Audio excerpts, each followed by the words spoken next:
as you can tell. So I think we will conduct this in English. Thank you very much to the ECOWAS Bank for giving us the opportunity to actually talk about this topic, which is incredibly pertinent to the development of Africa. We have some 65% of our population. That's 65% of 1.4 billion people on the continent under the age of 35. That's an alarming figure considering some of the headwinds that we currently face. Climate change is a massive one. Technology, when we think about global competition, supply chain breakages, and all that kind of stuff. So today we find ourselves, and the question that was asked earlier, how many of the people in the room were actually below 30? When we talk about climate change, we talk about bounce around figures like 2050. Sadly, though we are in a position of influence today, very few of us will actually be influential come 2050. So we need to prepare the next generation, not only for the development of Africa, but also for our own sustainability. I guess my question to you as I welcome you to the stage is, can you share your positions in a couple of minutes? What you actually think? Because today we'll be discussing the topic of the youth unemployment conundrum, harnessing the green economy for accelerated economic development. If you can share in your various positions, just a couple of minutes about what you think about this and what your organizations are actually doing about it. After which we'll divert to some questions, and then we'll spend some time engaging the audience, because I'm sure they will want to ask you some questions as well. Perhaps I can start with you, Dr. Aminu. Thank you very much, my brother, Mr. Lala Olumide. My English is not good, I will speak in French. Mesdames et messieurs, je voudrais respecter le protocole. Ladies and gentlemen, I would like to leverage on the already established protocol to thank the ECOWAS Bank for Investment and Development for this initiative. It is always a pleasure for us to be working closely with EBID. ECOWAS has done a lot in the sub-region. A lot because we have policies in place that have been harmonized to promote the free movement of goods and people, and also to promote establishment in the sub-region. And it is there that EBID and ECOWAS Commission are playing a significant role. Today, EcoBank and ASCAI are very proud of EBID and the ECOWAS Commission. If I am here today, it is because these two sub-regional organizations have given EBID a chance in order for us to respond to the need of the youth. The current youth that we have are very vibrant, and they are expecting us as policymakers to champion the way forward for them. We are doing our best to promote employment for the youth. We are working closely with ECOWAS together with other regional and foreign investors for the various projects that we have could get the interventions of states as well as other policymakers. That is what I can say for now as an introductory statement to this theme. This is what we are doing in the sub-region. Thank you. So Kandeh, if you can just spend a couple of minutes. Well, first of all, let's put it in context. The impacts of climate change is already affecting us. We're already paying a high price for climate change, though our emissions are less than 3%. Our children will suffer more, high disease, low productivity in agriculture, and all the other impacts. So of course they have to be part of this discussion, and we have to create that enabling environment. Let us also put it in context that we Africans, especially sub-Saharan Africa, helped to finance the first industrial revolution with our slave labor and also our minerals. Now there is a new revolution. It is the green economy revolution that we cannot afford to miss. which means we, the leaders of Africa, and our children must understand this new dynamics, because it has several components. There is a major energy transition towards renewables. There is also the drive towards the ultimate hydrogen economy. And thirdly, you have the fourth industrialization, which is combining all what we knew about industrialization with accelerated digitalization and AI. We have to prepare our kids to understand this for their future, because we can't train them for our past. This is their future. It's going to be competitive. The good news is the following. Over 40% of the minerals needed to drive that green economy is based in Africa. Cobalt, Congo alone, 40 to 50% of the cobalt everybody needs for the battery systems. The platinum group of metals for the hydrogen fuel cells, 70% in Africa. So when people dream about that hydrogen economy, they need us. They need our minerals, they need our children. You begin to look at manganese, graphite. So we have to prepare our kids to have the skills, the knowledge, to understand also the geopolitics of this green economy.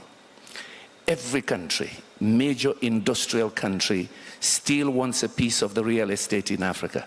Guinea is sitting on 25, maybe 30% of the world's bauxite. People need it. People need it. Because yes, our countries are still very rich. My country, amongst the 10 poorest in the world, we sit on 25% of the world's titanium and critical minerals. So there is a big politics of critical minerals now, geopolitics of critical minerals, which means we have to prepare our countries, our African position on these issues. And that's why the first ever Africa Climate Summit in Nairobi was important. And I'll talk a little bit later about some of what our leaders are looking at now to make sure we don't miss this revolution or end up financing it for other people. Thank you very much for that eloquent delivery. Perhaps Mr. Sempore, Dr. Sempore? Bon dia. Good morning, bonjour tout le monde. Donc, Good morning to you all. The ICRE is honored to be part of this panel.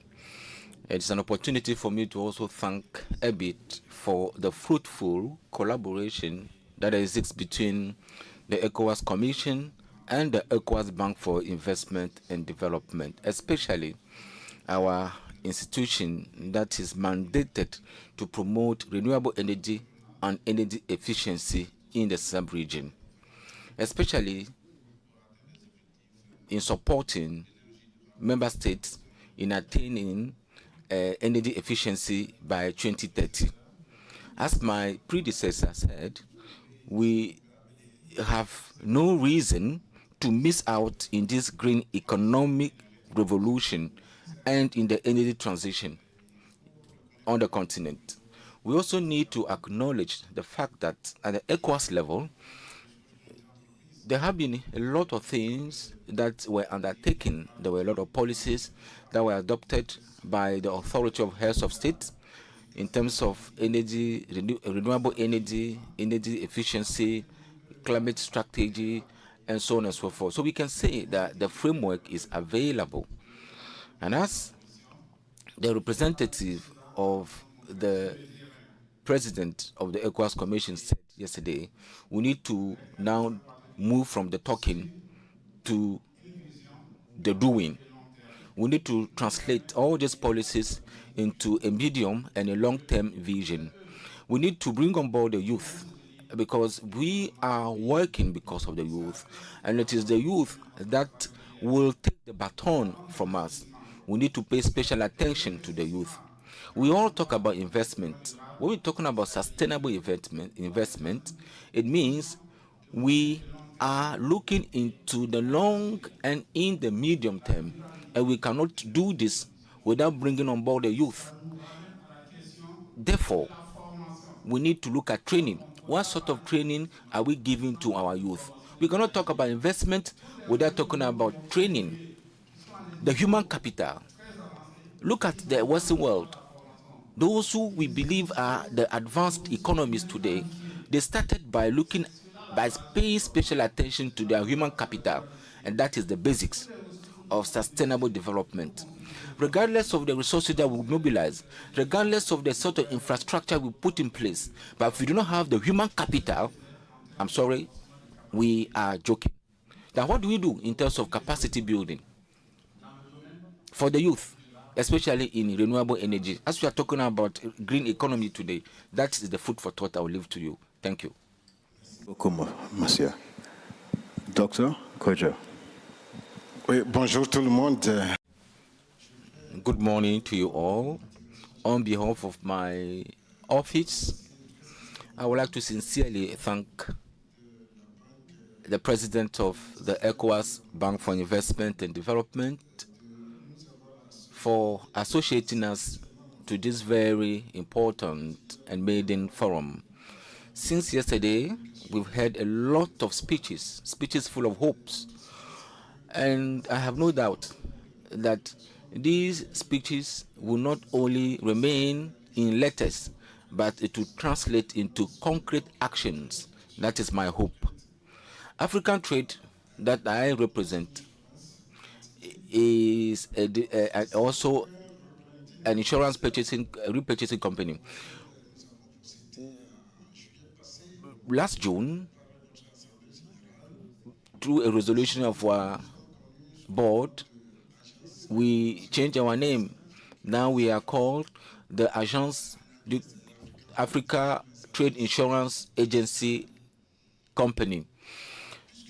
Now, given the fact that we are talking about green economy today and how the green economy can create jobs for the youth, I am happy to be speaking on this topic, but I would like to first of all begin by what we mean by green economy. We have two activities that we can embedded in the green economy. We have the traditional activities that are less energy consuming, and they also do not pollute much. That the second category of activities is what we can term as environmental protection activities. Now, that is where we can create jobs.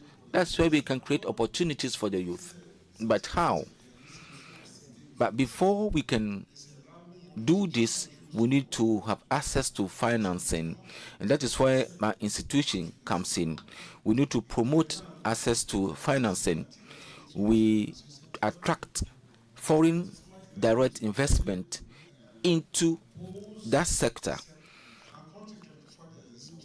But I must say that we are faced with a lot of challenges, because if a foreign investor is to invest in a country, the investor must be sure that his investment will be secured. The bank also will need to ensure that there are certain risks that must be mitigated. Political risk, for instance, and market risk, for instance. And our company is to reassure these investors, try to work around the risk to ensure that all the foreign investors have their monies well protected in the country. We do not only work with foreigners, but we also work with local stakeholders. Government, for instance, also need to promote partnerships, especially PPPs.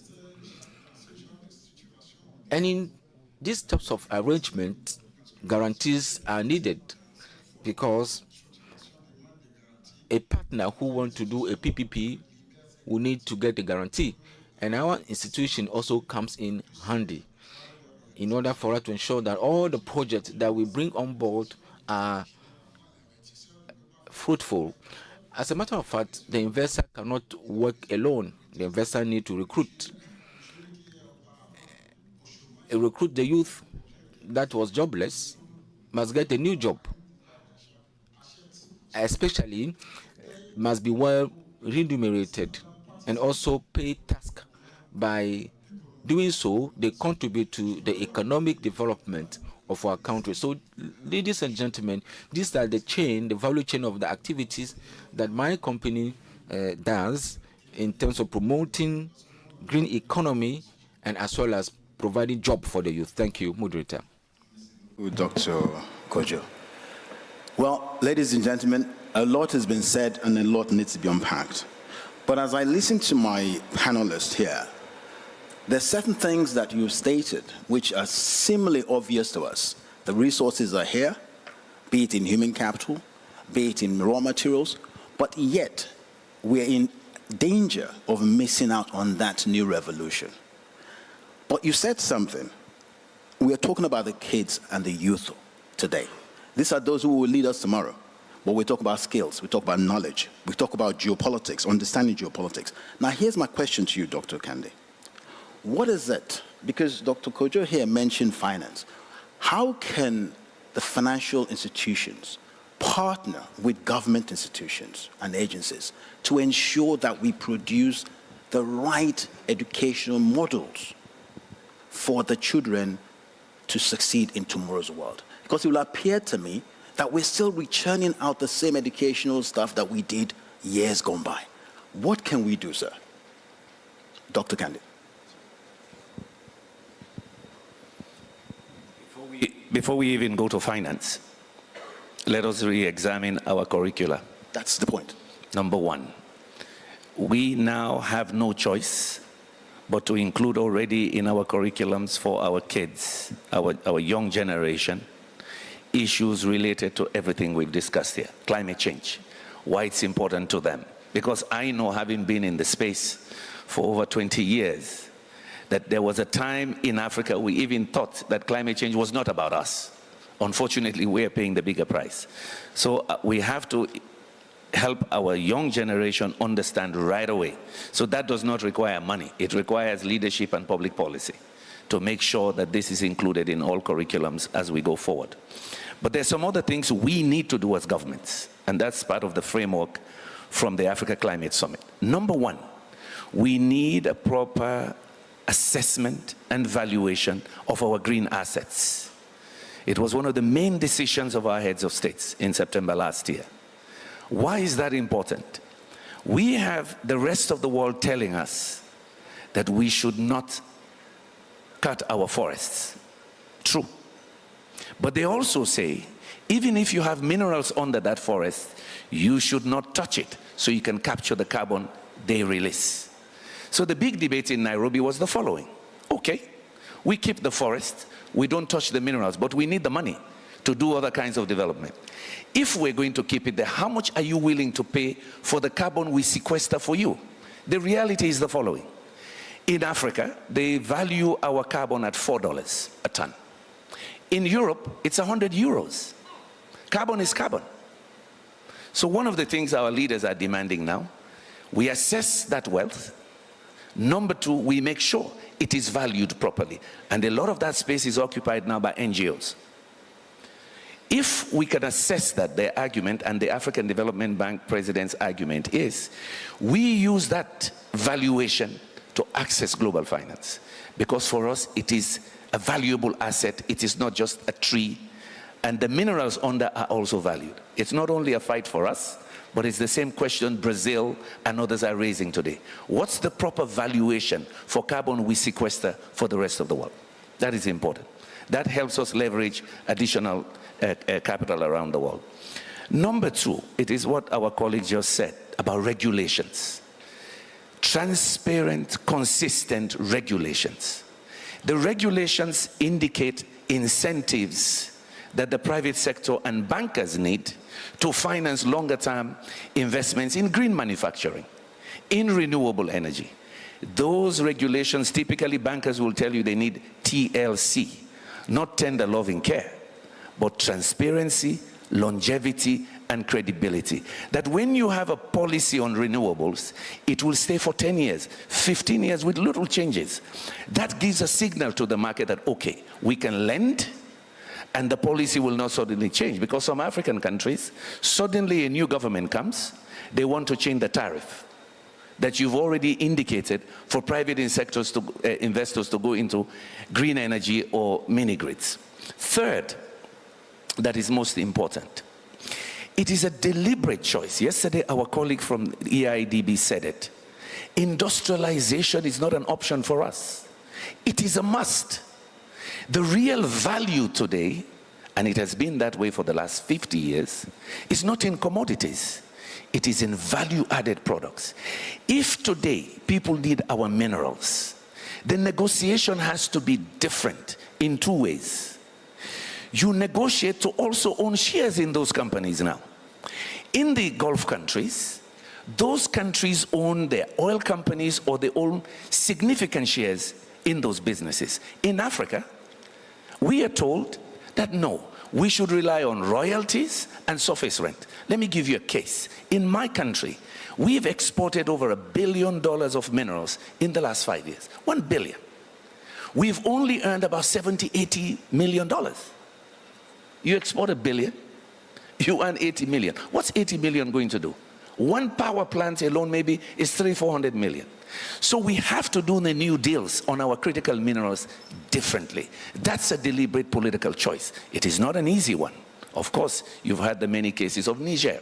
Niger issue exposed to us what kind of trading systems happen with our minerals. The other aspect is we make a choice to make sacrifices. The Asians did not industrialize by accident. You know, I led the Industrial Development Organization for 2 terms. I spent 20 years there as Director General of UNIDO, 2 terms. The Asians made a deliberate choice to industrialize, which means they chose sectors they wanted to grow and they put money in it, meaning money in their banks that their private sector could borrow. They put in policies, including subsidies, to make sure those industries will grow. We were told, complete liberalization. We should not do that. Well, look at what has happened in the US, in Germany, and in Europe in the last 2 years. There are key incentives to drive their economies into green manufacturing. The point I'm making is the following. Yesterday, our brother talked about phosphate in Togo. The government has to make a decision that they want to go into fertilizer production. They have to put some skin in the game, some public finance, to give the confidence to EIDB to say, we will back you and your private sector to go into fertilizer production. Okay? It is not going to happen by accident. Industrial policy is a deliberate choice. The Americans, the most popular policy today in the US, and what we debate more globally, is the IRA, the Inflation Reduction Act. President Biden used that act to begin to subsidize and finance green industrialization in the United States, including a lot of incentives and rebates to their own companies. Why? Because there's competition with Europe and China. We in Africa have to do the same, and we're not poor. Countries like Nigeria, they have the resources. Gabon, Congo, we are not poor. If you think you are poor, you manage differently. You beg for aid. If you know you are rich, you negotiate different. And you should be patient to suffer a little. But we rush because we're always in emergency mode, firefighting mode. We want the quick deal because our people need something now. If you mobilize your people, and the best example is Mele Zenawi. When Zenawi wanted to do the Renaissance Dam, most Western institutions, in fact, all of them, refused to finance him. I used to do forums for him, on green economy. He decided that I will build it because I need the power, I need the energy, and I'll trade with my neighbors. He encouraged the Ethiopians to buy bonds. He went to China, he went to the Gulf to structure a deal. Today, yes, the Renaissance Dam is a reality. That's the new thinking. It has to be deliberate, it has to be visionary, and yes, we make hard choices and negotiate different in this green economy. Because the geopolitics is real. Lithium, what we call the new white gold, Everybody is coming to our countries today for lithium. I know, I'm sitting in an important position now, but I'm on various international bodies on critical minerals. Quick deals, everybody's signing for lithium. Tanzania has huge deposit. Zimbabwe. Who says they cannot make batteries? After all, Elon Musk is from Africa. The question for our leaders especially is, if we have these minerals, what would it take to convince an Elon Musk and some of our local people to invest locally, which means the enabling conditions, some of which I have highlighted. You have spoken exceedingly eloquently. Unpacking a lot of stuff there. Policy, policy, policy, vision, vision, vision, strategy, strategy, strategy. But at the same time, it's a collaboration between the private sector as well as government. But in there somewhere, we must understand, if you cannot change what you do not know. So there's a need also for our political leaders to have the knowledge to do what you've just asked. So I'll defer to Dr. Aminu, because you sit within the chambers of commerce and you do a lot of business, and I'm sure you talk all day long about policy and frameworks and all that stuff. Now, we've spoken all of these things here. My people say, follow no road. Yesterday, the gentleman from India talked about the IT revolution, which clearly was deliberate in the 80s, to the extent that we had people outsourcing to India from Europe. Yet, Africa is only on the same zone, time zone as Europe. Most of our laws are formulated either by France or Britain. Within the ecosystem itself, somebody said our typical GDPs are quite small. So there's a need for us to work together. And I like what my brother said here in terms of picking one country. What are you good at? And let's support it. So I guess coming to you, sir, the question is, what sort of policies are you putting together to drive government to build this new economy so that we galvanize the money required to support those projects? Merci beaucoup, Monsieur le Modérateur. Quelle politique nous mettons en Thank you very much, Moderator. At the national level and at the regional level, there are policies to promote investment in the green energy, but the capacity to harmonize these policies is a problem. We need to harmonize these policies to enable foreign investors to come and have their capitals protected. When you take a look at the difficulties that we have across the world, it is clear that we need collaboration between the state and the private sector, such that the government can also intervene in the investment that we pull into the countries. Because if a foreign investor sees that his money will be protected by the government, they will all rush into the country to invest. Anytime it is necessary for a government to come and give a guarantee in terms of a sovereign protection of investment, this will enhance investment. Now, we also must also look at bringing on board the business sector. Now, how do we also put in place a framework to promote foreign investment into our respective countries? And the answer to this is policies and the enabling environment, which has been highlighted already. Thank you. Dr. Kodjo, Monsieur Sempore, Dr. Kandeh mentioned a couple of things from the African Forum. Talked about the assets that we have in our natural resources. I think the big flavor of the month today is carbon credits. But it would appear to me that a bit like our real estate, we're selling our carbon credits rather than developing financial instruments that would enable us to use them as guarantees for future loans. That's number one. Sir, you just mentioned something here which prompted me. You talked about foreign investments, but you also made reference to sovereign guarantees. But here's the point. My understanding is that we have money on the continent.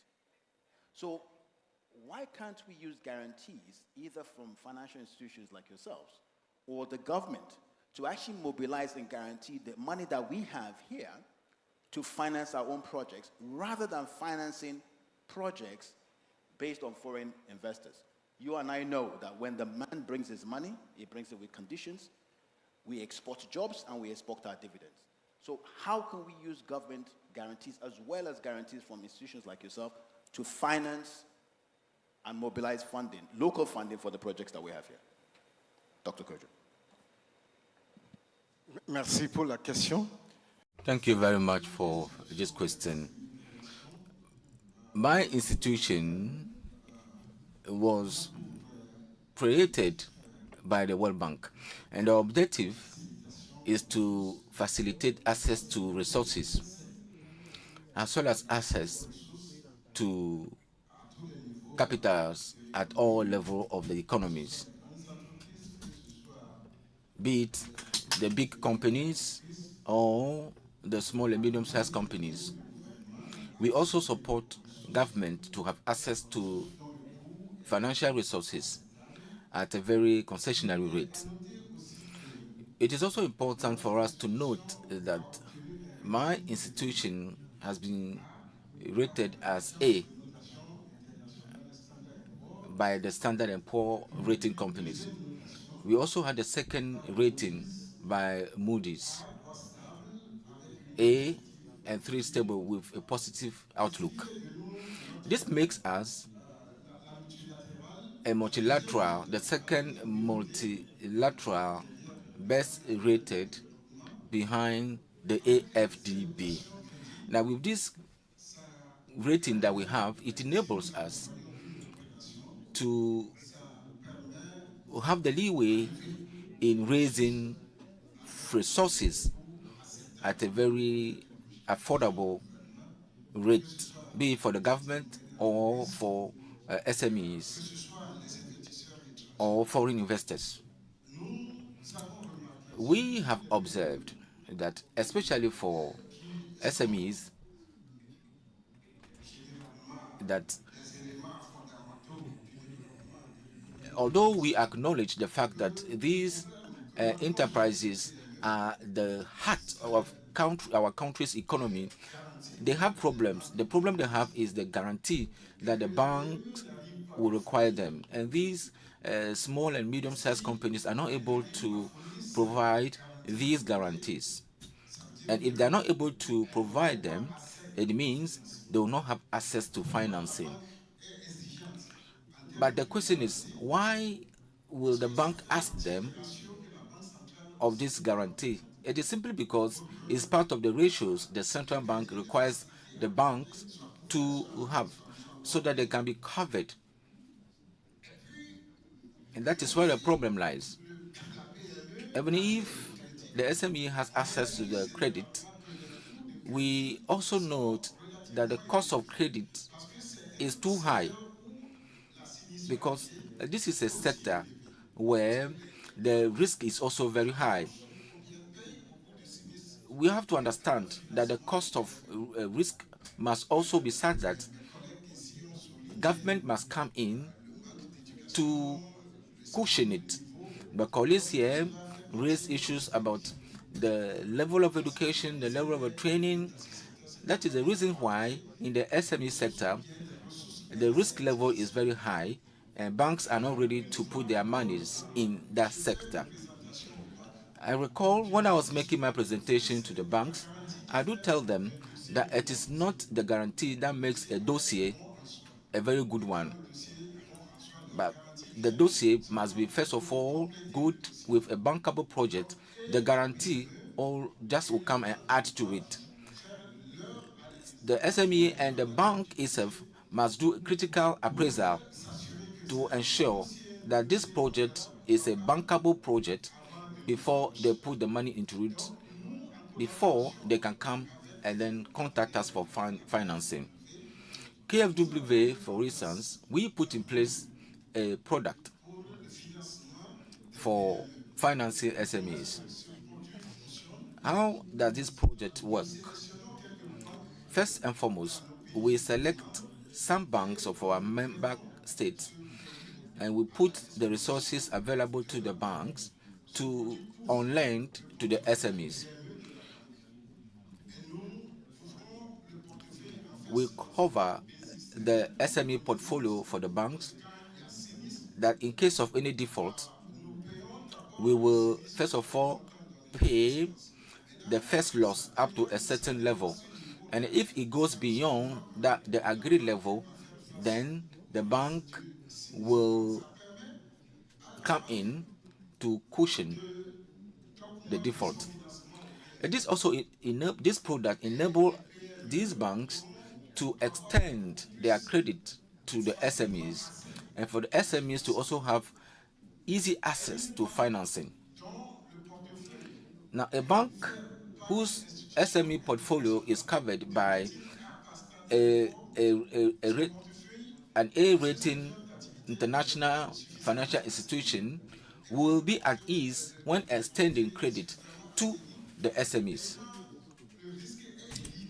Now, it also means that the bank will play its role well as a financial institution, and the cost of the facility will be less and acceptable to the SME to come and take credit. Now, this is for the private sector. What about the public sector?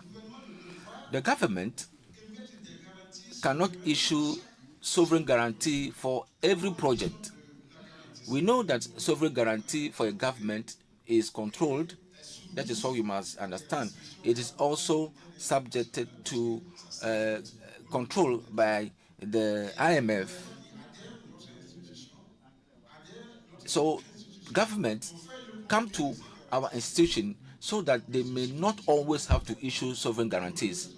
And sometimes we step into the shoes of government to issue our guarantees, because we are an A-rated institution.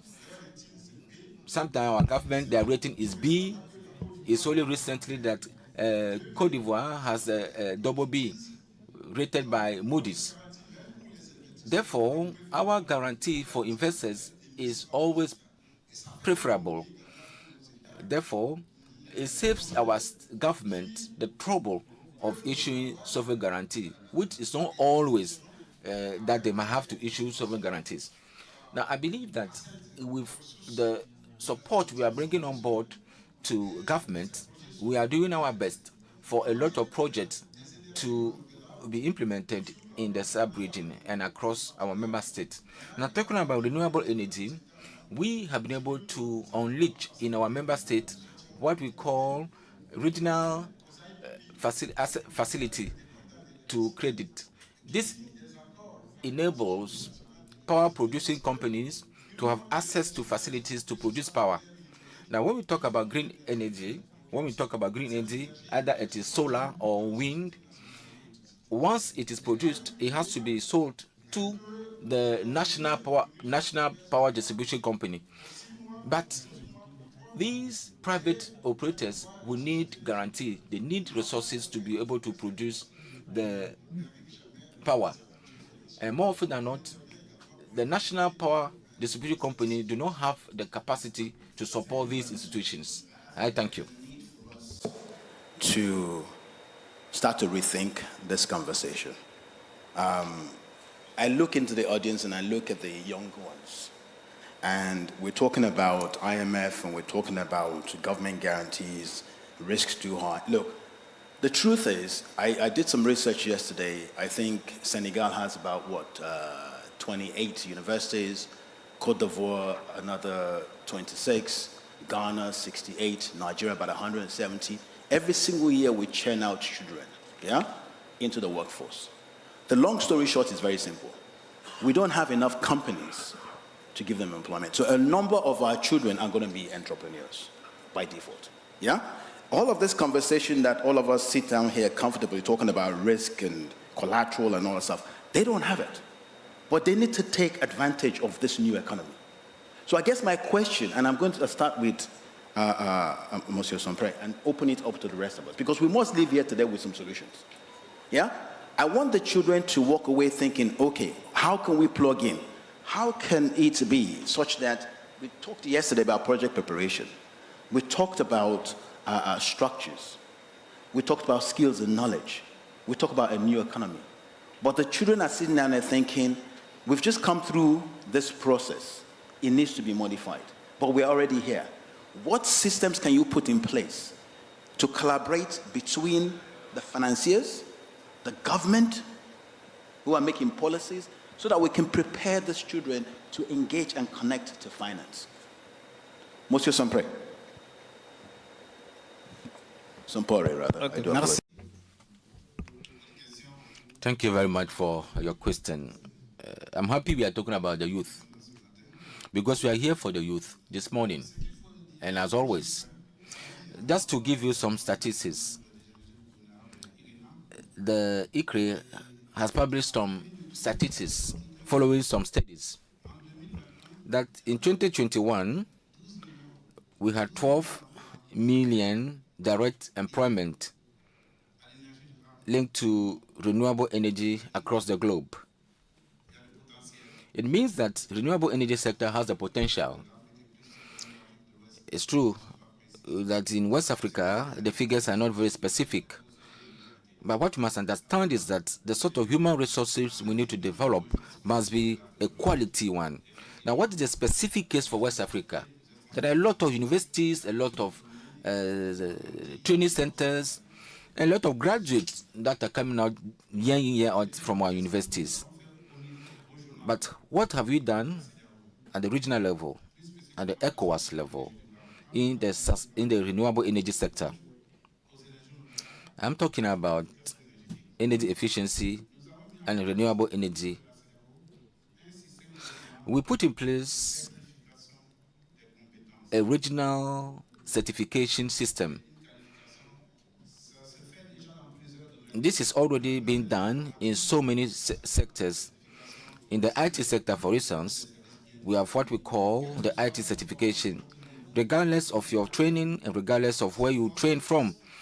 And if you want to be employed in certain areas in terms of IT, you need the regional certification seal. Now, we need to ensure that we have our personnel trained with the highest standard, not only to design, but also to implement and operate renewable energy facilities. And since 2022, we crowded the pilot phase, and we need to move forward. Therefore, today, we have a very robust system. Now, in our strategic plan 2023 to 2027, we want to position ourselves to become an accredited institution regionally to certify all professionals in the renewable energy sector. It means that in all investment, this must be incorporated, that for your project to be financed, you need to have these categories of people qualified, so that we will avoid the fact that we put square pegs in round holes. That is why we have a lot of projects in the subject that are never operational. Now, you can imagine how much we are losing because we do not incorporate the human capital into the project design.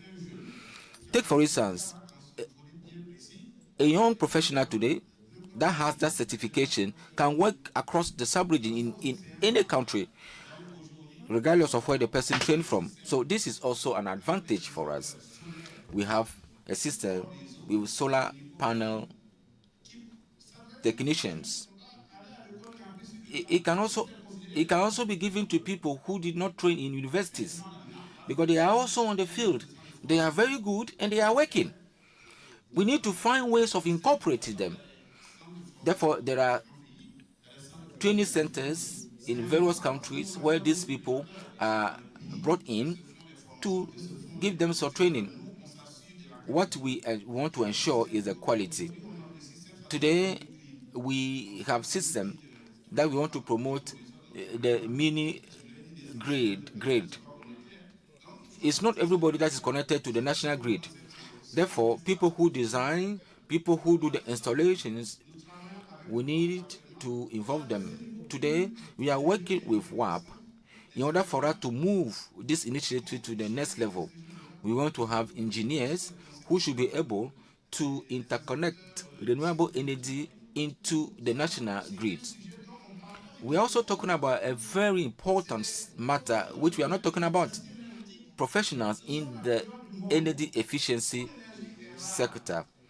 Now, we are living in a part of the country where energy power is rare, but at the same time, we're living in a region where we waste energy.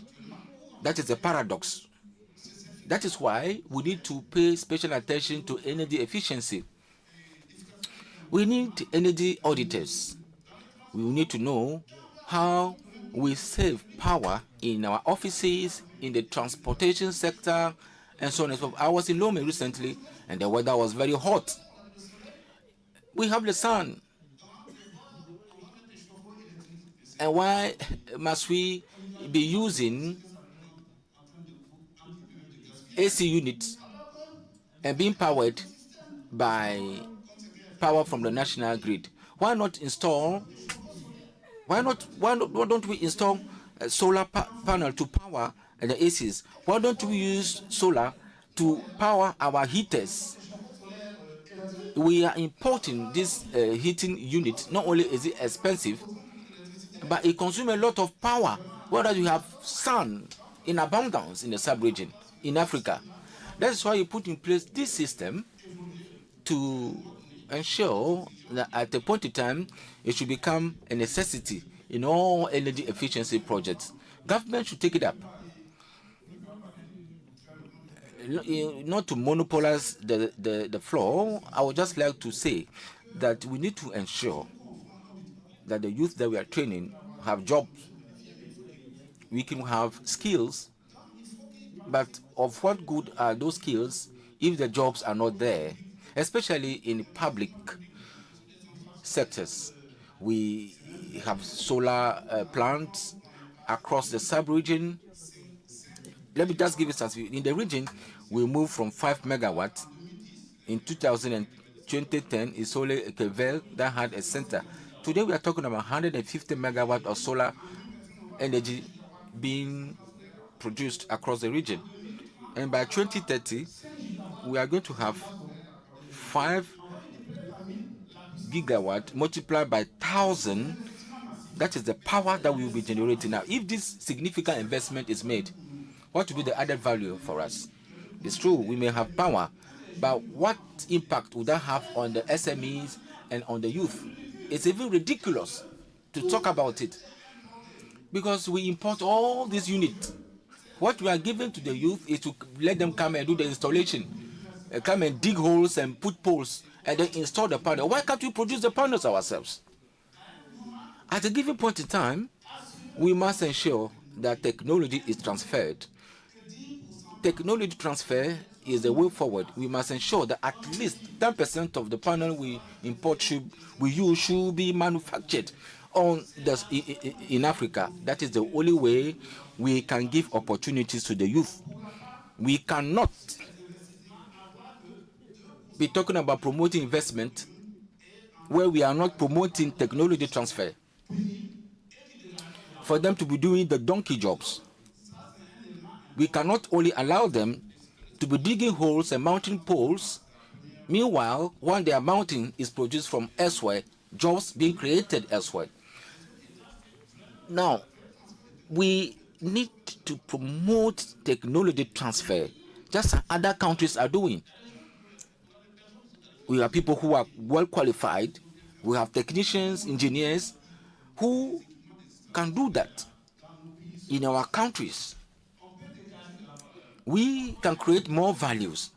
Now, these are some of the things that we need to promote. We are talking about green economy and energy transition.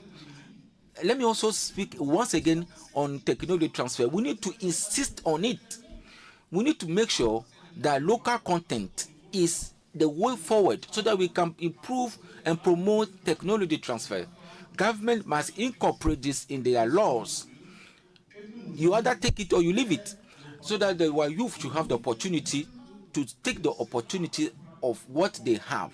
We are in the position of power today, but we can't talk about energy transition when the potentials are created elsewhere, opportunities are created elsewhere, and we are only onlookers. I thank you.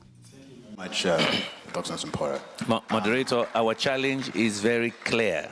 It certainly is. We need to create over 20 million jobs a year in Africa, 20 million now.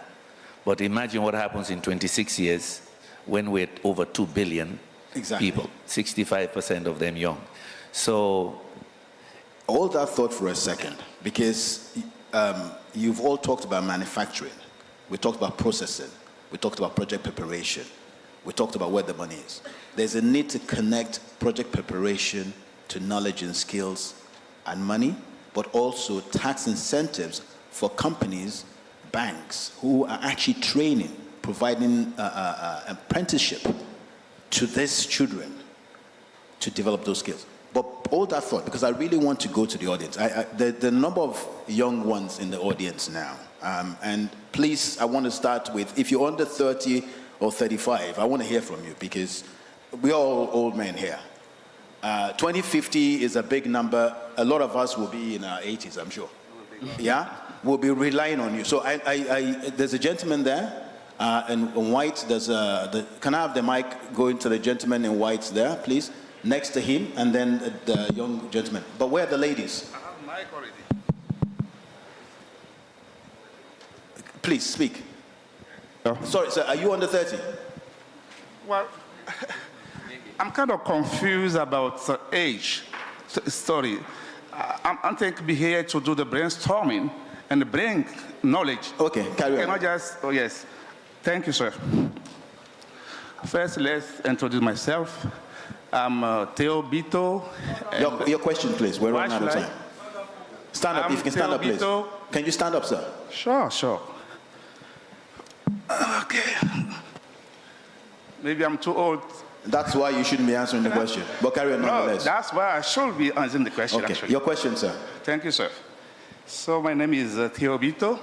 I'm an attorney at the Paris Bar Association and the founder of Bito Law. We specialize in business law. Your question, sir. My question is coming. Okay, the title, the theme that you use is l'énigme du chômage des jeunes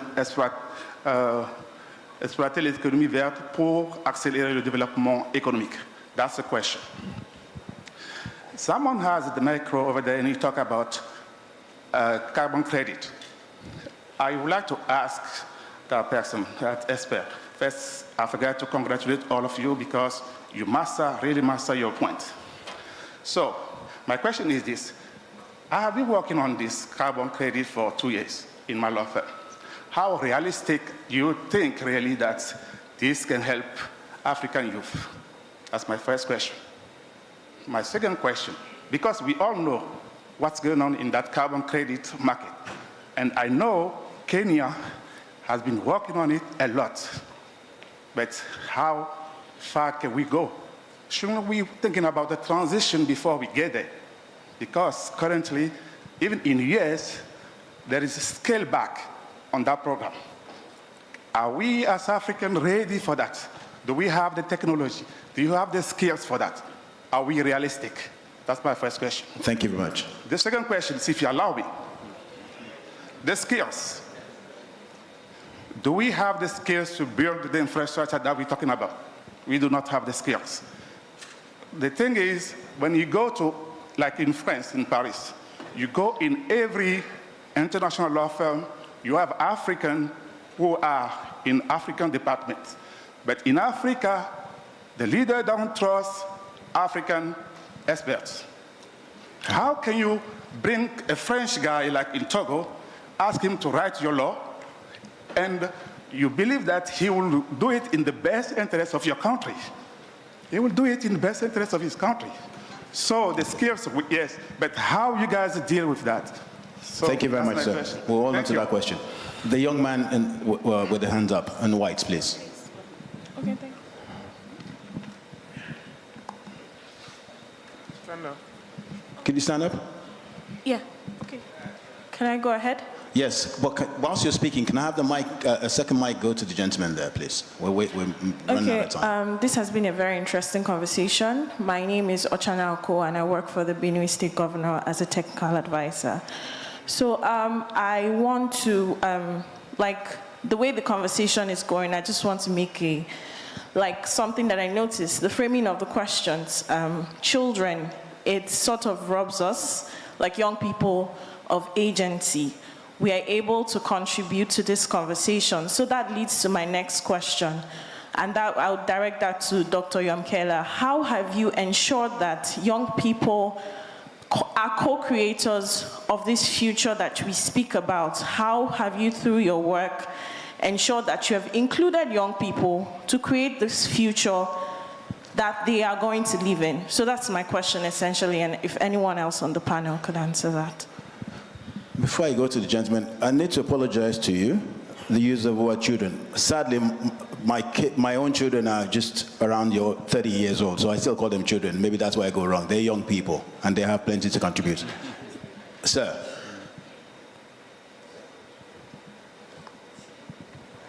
Please carry on.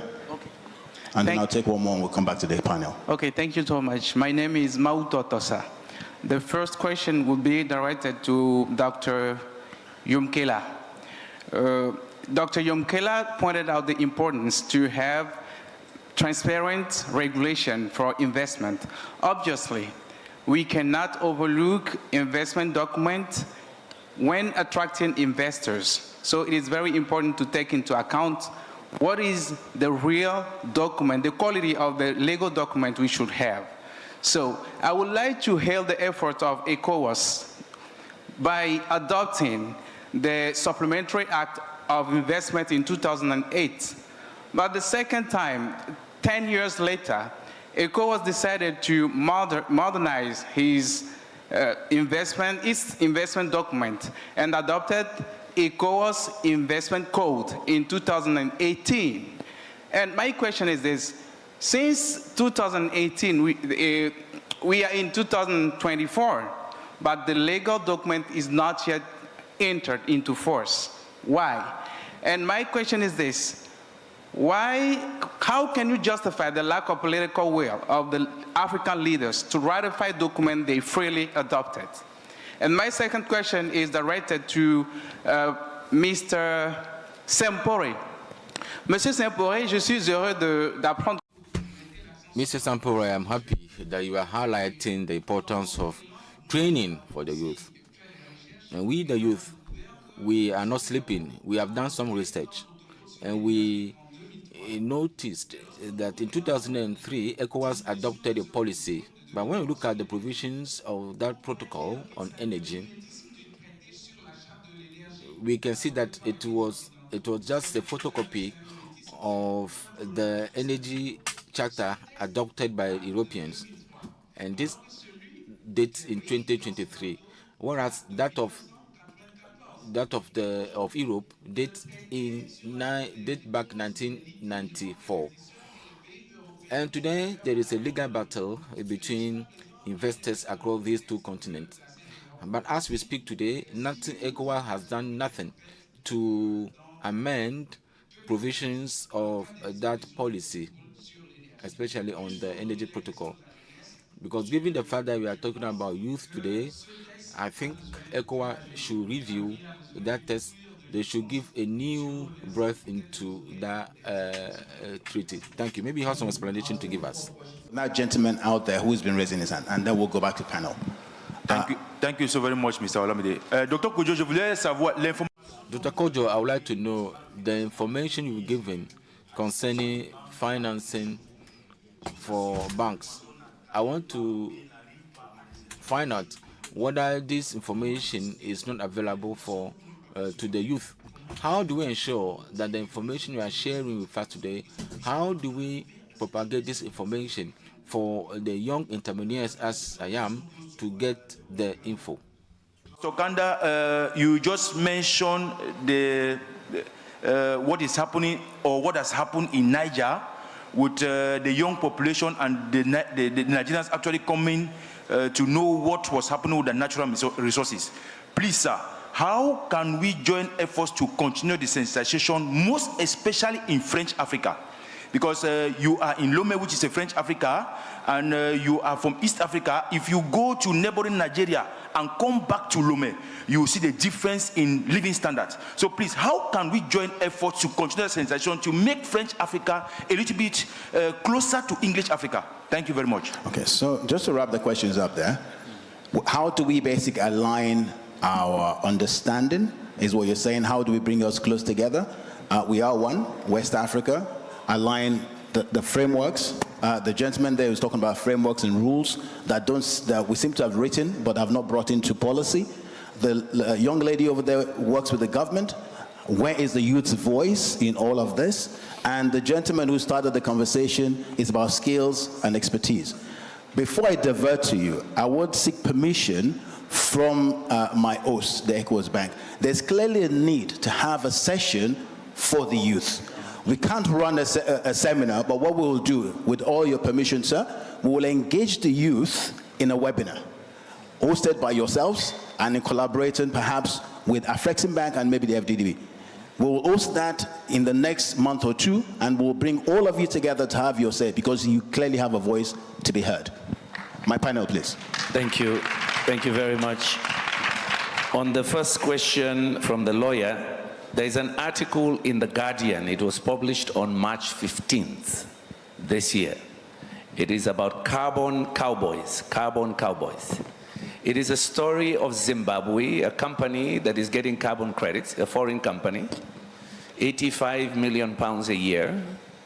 Most of it stays out. 11 million pounds is supposed to go to the community. It doesn't arrive. Yet, so there are issues of who owns the credits.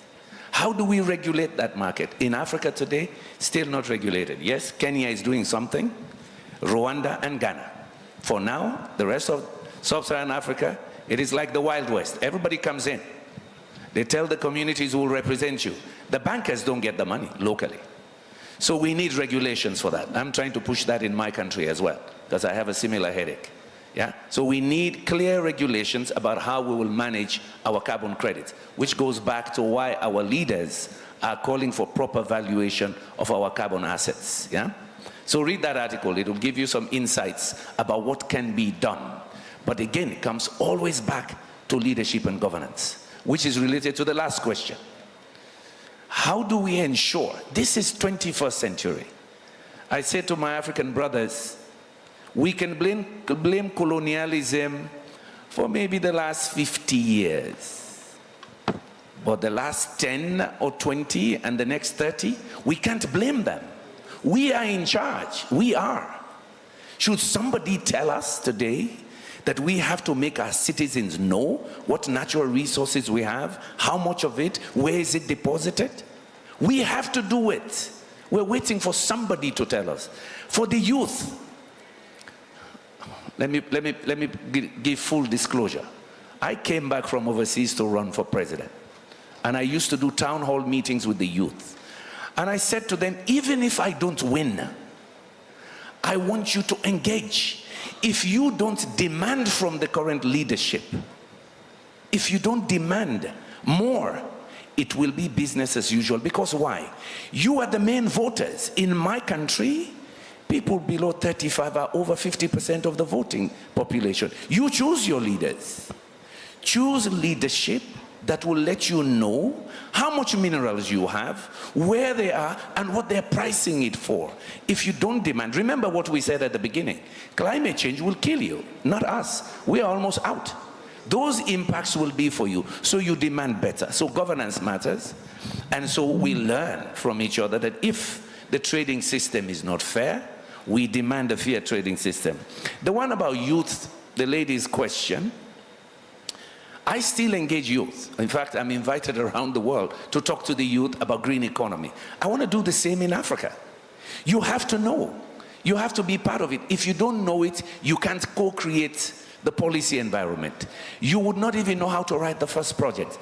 So yes, there is a problem with project preparation.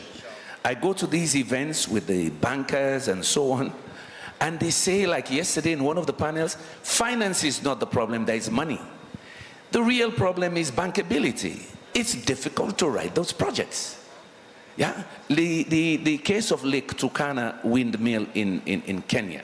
I was in a conference in Paris 15 years ago. The entrepreneur, he said he could not have designed that project, a foreign entrepreneur, if he had not received a grant, the first grant, to begin to do the feasibility study. How many African private sectors can put aside $1 million or $2 million for the pre-investment stages? Design, environmental impact assessment, financial architecture, they don't have it. Our countries need to set aside our money to say, if a youth wants to go into a project, there is a place they can go where they can be trained on entrepreneurship. They sit in a clinic to help them write their projects. It is not as simple as it sounds. And I'm going to, on that note, I'm going to go to Dr. Sempore, but that point you just made there makes reference to how we use our sovereign fund. A piece of that money needs to be set aside for the development of projects for the youth for the future. We'll come back to that. Dr. Sempore, please. Okay. Rather briefly. We're running out of time. Now, talking about the issue raised by the young man, we need to understand that ECOWAS energy policy is about 40 years now, was reviewed and revised last year. Now we have the updated policy, and it was adopted by the authority heads of state last year with a supplementary act. And I also would like to use this opportunity to say that we also have adopted a framework policy for green energy in West Africa. And that policy was championed by ECRE, which is my institution.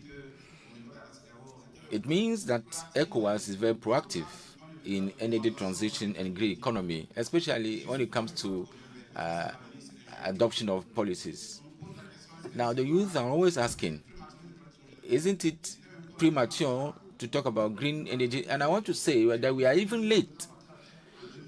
It was in 2013 that we adopted this green policy. When we were adopting this, people were shouting, it is not for us, that the sun, accessing power from sun is not something that Africa could do. But today, we are all talking about solar. Everywhere you go, people are talking about solar. But we had to fight hard for that policy should be adopted. And today, all ECOWAS member states have in place a renewable energy framework. Yeah, in 10 years to come, you will see that we will be talking freely about a fully integrated green economy. That has to be our vision. We are not only trying to adopt policies in countries, we have projected our action plan up to 2050 because we are visionaries. And one of the action plans was already implemented for the youth. Let me just wrap up. Go back on the question, the one who spoke about the opportunities of the youth. Now, you see, you must also go and look for existing opportunities. For many years now, at ICRE, we put in place opportunities and grants. Even if the grant is not much, we give $60,000 for well thought through and bankable projects on sustainable energy projects. So this is an incentive for the youth. And this is important for the youth. And they must take advantage of that. I also would like to seize the opportunity to say that we are working with EBID to put in place a facility for renewable energy and energy efficiency within the ECOWAS sub-region. And I believe that by end of next year, this policy will be well wrapped for use. Where can we find it? Can I make a charge on you, sir? In your position, using technology, your website, create this information, make it transparent to them so that they can see it, and then they can come to you and start asking for this vision that we're talking about together. Because information hidden is no good information. So I'm charging you today, sir. to drive that within your organization, provide that data, that policy on your website so that they can see it and they can come to you. You, sir. Yes, let me go beyond Please. what Dr. Sempore just said now. Comme l'a dit As has been said, we have the investment cost policy of ECOWAS, and it's the same document that the African Union is using today. But what I have found is that we, the youth, we do not have access to what policymakers are doing in the sub-region, and we are waiting for the policymakers to send us those policies. What have we been doing? What we do is that we want to promote the involvement of youth for them to know what exactly is going on at all levels. That is why I would like to invite you, the youth, to take ownership of so many of the policies, be it those who are Anglophones or Francophones. ECOWAS has in place policies, and those policies cannot be implemented if you, the youth, you do not also take ownership of them. Now, anytime there is an opportunity for you to take part in platforms like this, I invite you to take part in your numbers. And I would like to acknowledge the proposal you made that these statistics that the boss of ECRE is saying should be available on their website to make the information available. We must also encourage information sharing. We have the information, but those who need the information are not having access to them. That the final question about guarantee, if you actually meet up with Dr. Kodjo, yeah, I've been told that we're running out of time. Yeah, we've run out of time. But I will ask you to actually engage Dr. Kodjo directly for that question. Now, if I can thank my panelists, Dr. Aminu, Dr. Kandeh, Monsieur Sempore, Dr. Kodjo, thank you very much for being part of this. Thank you very much for sharing your knowledge and expertise.